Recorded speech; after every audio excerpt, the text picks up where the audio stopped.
Well, as outlined in CEDA's Economic and Political Outlook, that looks like the best forecast for 2016. We think the economy was running about 2.5% at the end of 2015, so that gives us a reasonable starting point into 2016. And we do get 2.5%, 2.75%, it will be another year of sub-trend growth for Australia. But nevertheless, given some of the headwinds we're facing, I think that'll be quite a good result. Well, certainly the recession word is one that's come up quite frequently in the last few years. And as mentioned in the Economic and Political Outlook report, plenty of reasons why that debate remains fresh.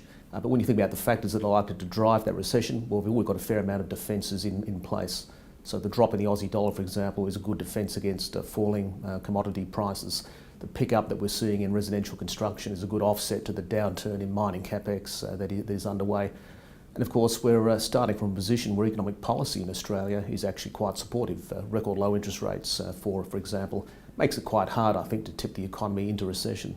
Certainly, we're going down this depressingly familiar path, I think, where we see downgrades to global growth forecasts. That feeds into financial market volatility, which then feeds back again into expectations about global growth and the like. So we've seen this before, periods of stock market volatility and business and consumer sentiment falling on the back of that, but it doesn't appear to have had a real economic impact. But clearly, the longer it goes on, the greater that risk is.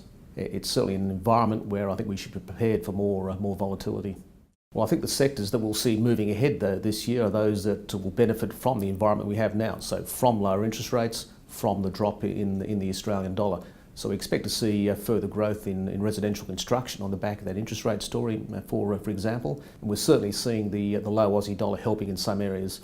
Positive views coming out of manufacturing in some cases, and clearly you can see it happening already in terms of the benefits from tourism and the education part of the story as well.